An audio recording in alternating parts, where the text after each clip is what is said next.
Welcome brilliant brain subscribers. और अगर नहीं किया है तो कर लीजिए, press the bell icon also so that you can get notifications for the coming videos. Watch the video till end kindly like and share to your friends also. आज की वीडियो में हम कवर कर रहे हैं electoral politics class 9 civics. Topic है what makes an election democratic, कि election को लोकतांत्रिक किस तरीके से बनाया जाता है, क्या चीजें हैं जो उसको लोकतांत्रिक बनाती हैं। हमने पहले क्या देखा कि इलेक्शन हेल्ड होते हैं, चॉइस मिलती है लोगों को, पॉलिटिकल पार्टीज कंपटीशन के अंदर आती हैं, ठीक है। तो यहाँ पे क्या है कि इलेक्शन क्या कह रहा है कि दोनों ही तरह से हेल्ड होते हैं, डेमोक्रेटिक कंट्रीज के अंदर भी होते हैं और नॉन डेमोक्रेटिक कंट्रीज के अंदर भी इलेक्शन हेल्ड किए जाते हैं। लेकिन वो चीज क्या है जिससे कि हम ये कहें कि चाहे वो इलेक्शन डेमोक्रेटिक कंट्री में हेल्ड हो रहे हैं या नॉन डेमोक्रेटिक में हेल्ड हो रहे हैं, वो इलेक्शन डेमोक्रेटिक कैसे कहलाएंगे। तांत्रिक चीज का मतलब क्या होता है कि लोगों का पार्टिसिपेशन, लोगों की बातों को सुनना, उनकी नीड्स को, रिक्वायरमेंट्स को आगे लेके आना। और मैंने आपको चैप्टर के स्टार्टिंग में क्या बताया था कि रिप्रेजेंटेटिव्स के थ्रू आजकल ये काम होता है डेमोक्रेसीज में। क्यों? क्योंकि सब लोगों का एक जगह पे इकट्ठा होना, अपने व्यूज देना, उसके ऊपर डिबेट करना, ये पॉसिबल नहीं है। तो रिप्रेजेंटेटिव्स इलेक्ट किए जाते हैं सिटीजन्स के थ्रू, और वो उनकी चीजों को आगे क्या करते हैं, गवर्नमेंट में आगे लेकर चलते हैं, उनको पूरा करने की कोशिश करते हैं। तो यहाँ पर क्या चीज है कि हम कैसे कह सकते हैं कि व्हाट मेक्स इलेक्शन डेमोक्रेटिक और undemocratic. Here is a question mark, then you can see it is a direct question here. तो क्या चीजें हैं जो बनाती है एबिलिटी टू चूज। जो सिटीजन्स हैं, वोटर्स हैं, उनको चूज करने की एबिलिटी होनी चाहिए। अपने लीडर्स को कैसे चूज करने की होनी चाहिए कि जैसे राइट टू वोट है, जिसको एडल्ट यूनिवर्सल एडल्ट फ्रेंचाइज बोला जाता है। इसके अंदर क्या होता है कि जो 18 इयर्स और अबव जो भी सिटीजन होता है एक डेमोक्रेटिक कंट्री का, उसको वोट डालने का राइट होता है, rather than to their caste, creed, religion, anything, किसी भी चीज से वो बिलोंग करता है। और इसमें ये क्या कहता है कि 1 पर्सन 1 वोट 1 वैल्यू, कि एक आदमी है, एक गरीब है और एक अमीर है। यहाँ पे एग्जाम्पल ले लेते हैं, एक रिक्शा पुलर का एग्जाम्पल ले लेते हैं और the richest person of India Ambani का एग्जाम्पल ले लेते हैं। अंबानी को भी एक वोट की ही राइट है, वो एक ही वोट डाल सकते हैं अपना, 2 बार नहीं डाल सकते हैं। और रिक्शा पुलर को भी एक ही वोट डालने का राइट है। अब क्या कहता है, 1 वोट हो गया, 1 पर्सन हो गया, 1 वैल्यू, कि जो अंबानी ने वोट डाला वो भी एक ही काउंट होगा और जो रिक्शा पुलर ने वोट डाला वो भी एक ही काउंट होगा। ये नहीं कि रिक्शा पुलर का 1 काउंट हो रहा है और अंबानी के 2 काउंट हो जाए। तो क्लियर हो गया यहाँ पे कि लोगों के पास अगर ये चीजें हैं, इट मीन्स डेमोक्रेटिक हो रहे हैं, इलेक्शन डेमोक्रेटिक वे में हो रहे हैं। There should be something to choose from.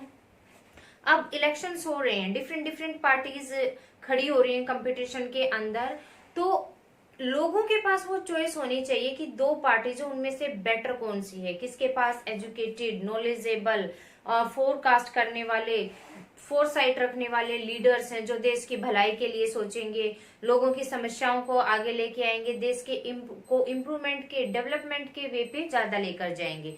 तो कुछ ना कुछ चीजें ऐसी होनी चाहिए कि 2 पार्टीज में से एक स्ट्रॉन्ग नजर आए।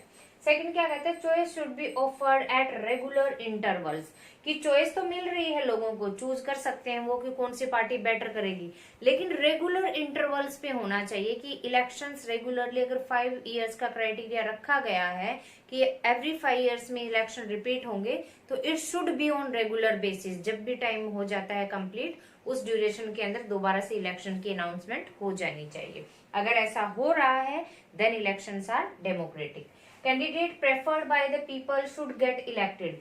जिन कैंडिडेट्स को, पॉलिटिकल पार्टीज के अंदर जो कैंडिडेट्स खड़े होते हैं इलेक्शन कंटेस्ट करने के लिए, लड़ने के लिए, अगर वो लोगों का बहुत ज्यादा फेवरेट है, पॉपुलर है, लोगों को लगता है कि एक स्ट्रॉन्ग पर्सनैलिटी है, चाहे वो किसी भी बैकग्राउंड से बिलोंग करता हो, उसको विन करने का पूरा पूरा चांस होना चाहिए। मीन्स लोग फ्री होने चाहिए, उनके ऊपर किसी तरह का कोई प्रेशर नहीं होना चाहिए रूलिंग पार्टी की तरह से या किसी डोमिनेटिंग पर्सनैलिटी की तरफ से कि वोट यहाँ आप नहीं देंगे।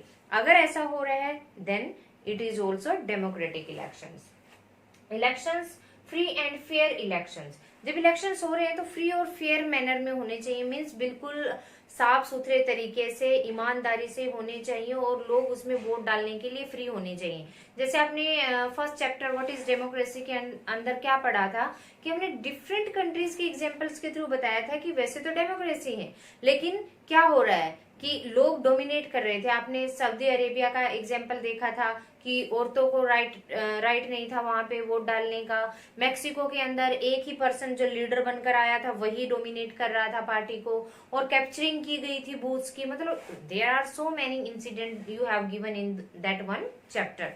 तो यहाँ पे अगर ऐसा हो रहा है कि लोगों को किसी तरीके का कोई दबाव नहीं, वो फ्री फील करते हैं अपने फेवरेट कैंडिडेट्स को चूज करने के लिए, रिप्रेजेंटेटिव को चूज करने के लिए, और स्मूथली बगैर किसी लड़ाई झगड़े रियोर्स के अगर वोटिंग हो रही है, it means elections are free and fair and they are democratic election. So this is clear to you now. ये क्या कहता है कि कंपटीशन होता है इलेक्शंस के अंदर। क्या है कंपटीशन, किन के बीच में होता है और क्या वो जरूरी है? तो यहाँ पे देखिए क्वेश्चन निकलता है कि पॉलिटिकल कंपटीशन क्या होता है। सबसे पहले क्या होता है, इलेक्शंस होते हैं, पार्टीज आती हैं, अलग अलग राजनीतिक पार्टियां आती हैं, दल आते हैं, उनके बीच में कंपटीशन होता है। मान लो कि स्टेट असेंबली का एग्जांपल ले लेते हैं। स्टेट असेंबली मीन्स टू से हरियाणा का एग्जांपल ले लेते हैं, ठीक है। कितनी सीट्स हैं यहाँ पे? 90 सीट्स हैं। ये जो हमारी अगर हम बात करते हैं इस तरीके से, ये मान लो हरियाणा है, इसको किस में डिवाइड किया गया है? 90 एरियाज के अंदर डिवाइड किया गया है, जिसके अंदर सेम वोटर्स हैं। हर कॉन्स्टिट्यूएंसी के अंदर नंबर ऑफ वोटर्स इक्वल है, ठीक है। और कुछ रिजर्व है, वो आगे आपको चैप्टर में बताएंगे।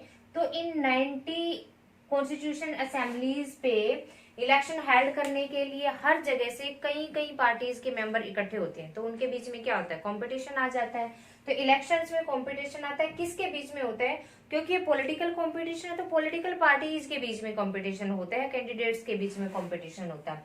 It have some demerits. से क्या कहता है कि जो पॉलिटिकल कंपटीशन है इसकी कुछ कमियां हैं। क्या कमियां हैं वो देखिए, मैं आपको सबसे पहले कमियां बता देती हूँ कि कमियां क्या है। It creates a sense of disunity functionalism, कि मीन्स एकता की भावना जो है कहीं ना कहीं खत्म होने लग जाती है। लोग किस में आ जाते हैं? फंक्शनलिज्म, गुटबंदी के अंदर आ जाते हैं कि हम तो उस पार्टी के वर्कर हैं, हम तो उसके फेवर में हैं। एक ही लोकेलिटी मीन्स एक कॉलोनी की अगर बात करें और उसके अंदर 4 गलियां हैं, चारों गलियों में रहने वाले लोग अलग अलग पार्टी से जुड़ जाते हैं कि हम तो कांग्रेस को फॉलो करने वाले हैं, हम इनेलो को फॉलो करने वाले हैं, हम बीजेपी को फॉलो करने वाले हैं। तो ये गुटबंदी हो जाती है इस तरीके से, और उनके विचारों में आपस में मतभेद पैदा होने लग जाते हैं, जिससे क्या आ जाती है? डिसयूनिटी की सेंस उभर कर सामने आती है। मीन्स अखंड जो एकता होनी चाहिए वो नहीं होता है, बिखराव आ जाता है। मीन्स टू से parties level allegations use dirty tricks. Parties क्या करती हैं? यू अपने आप को विन करने के लिए दूसरी पार्टी को, उसके उनके वर्कर्स को, कैंडिडेट्स को, लीडर्स को नीचा दिखाने की कोशिश करती हैं, और उनको नीचा दिखाने के लिए किसी भी तरह के आरोप लगाने के लिए, उनको एलिगेट करने के लिए वो बिल्कुल मतलब ये भी नहीं सोचते हैं कि आप लोग कर क्या रहे हैं। मीन्स एक डर्टी पिक्चर उभर कर सामने आती है।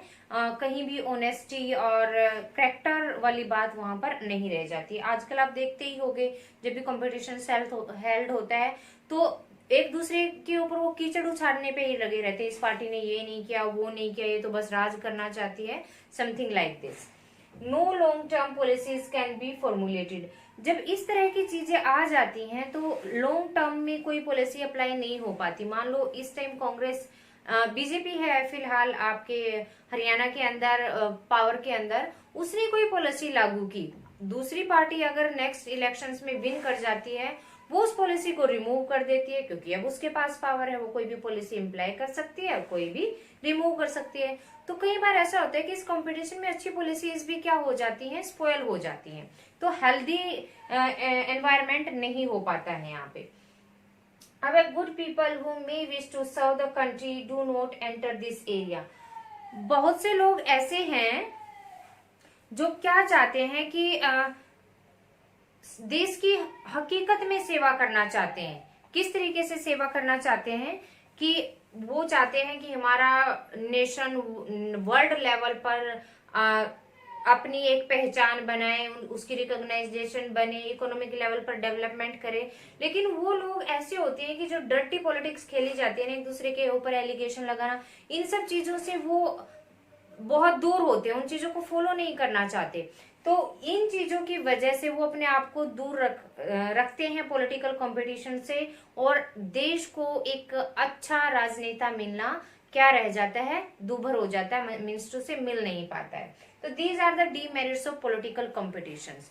अब क्या कहते हैं कि जब हमारे संविधान लिखा गया, यहाँ पे क्वेश्चन रेज होता है, were the political leaders not aware of it. जब संविधान लिखा गया तो जो हमारे लीडर्स थे कॉन्स्टिट्यूशन असेंबली के, क्या वो अवेयर नहीं थे इस बात से कि पॉलिटिकल कंपटीशन होगा तो ये सब चीजें आएंगी? बिल्कुल अवेयर थे, लेकिन फिर भी ये कॉम्पिटिशन्स रखे गए। क्यों रखे गए? देखिए, अगर कोई भी आइडल सोसाइटी है, एक बहुत अच्छी सोसाइटी है, उसके जो लीडर्स हैं उनको पता है कि जनता की क्या रिक्वायरमेंट है, तो वहां पर तो ऑब्वियसली इलेक्शंस की कोई जरूरत ही नहीं होगी। लेकिन ऐसा होना पॉसिबल नहीं है।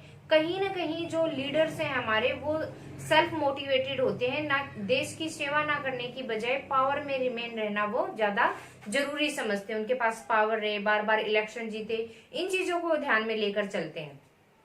तो इसीलिए हमारे नेताओं ने क्या रखा, इलेक्शंस में कॉम्पिटिशन का प्रोविजन रखा, ताकि कंपटीशन बढ़े, लोगों की जो रिक्वायरमेंट है उनको पूरा करने के लिए वो पूरी कोशिश करें। तो यहाँ पर क्या है, were the political leaders not aware पे, yes they were aware, still they put the provision of political competitions. अब क्या है कि हमने देखा कि डीमेरिट्स है पॉलिटिकल कॉम्पिटिशन से, इनको दूर कैसे किया जा सकता? Are there some suggestions to remove this? Yes, obviously improve the knowledge and character of political leaders. हमें ऐसे नेताओं को चुनना चाहिए जो पढ़े लिखे हों और जिनका कैरेक्टर अच्छा होना चाहिए, और ये तभी हो सकता है जब ऐसे ही नेताओं को प्रेफरेंस दी जाए, उनको वोट दी जाए।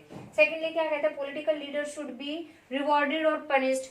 पॉलिटिकल नेताओं को जो पार्टी के अंदर आते हैं, अगर वो अच्छा काम करते हैं तो उनको क्या करना चाहिए, इनाम मिलना चाहिए, और अगर वो काम नहीं करते हैं अपने पावर के टाइम पे, रूलिंग के टाइम पे, तो उनको पनिश किया जाना चाहिए। अब क्वेश्चन रेज होता है कि ये काम करेगा कौन, उनको रिवॉर्ड देने का और पनिश करने का? Obviously we the people, we the citizens of our country. किस तरीके से? अगर अच्छा काम कर रहा है तो दोबारा उनको वोट मिलेंगे, और दोबारा रूलिंग के अंदर आएंगे, और अच्छा काम नहीं कर रहा है तो सबसे बेस्ट क्या है, वोट ही ना दी जाए और वो दोबारा से रूलिंग के अंदर ना आ पाए। ठीक है, so these are the suggestions to improve the political competition, ताकि उसके अंदर अच्छाइयां आ सके। अब यहाँ कंपटीशन क्या कहता है कि कंपटीशन अगर हो रहा है तो लीडर्स के लिए क्या जरूरी है? Leaders are required to work hard to remain in power और टू गेन इट। उन्हें हेल्दी कंपटीशन बनाने के लिए क्या करना चाहिए? ज्यादा से ज्यादा मेहनत करनी चाहिए, नॉलेज गेन करना चाहिए, अपना कैरेक्टर बिल्डअप करना चाहिए, और पार्टीज के साथ हेल्दी पॉइंट ऑफ व्यू से कंपटीशन को लड़ने की कोशिश करनी चाहिए।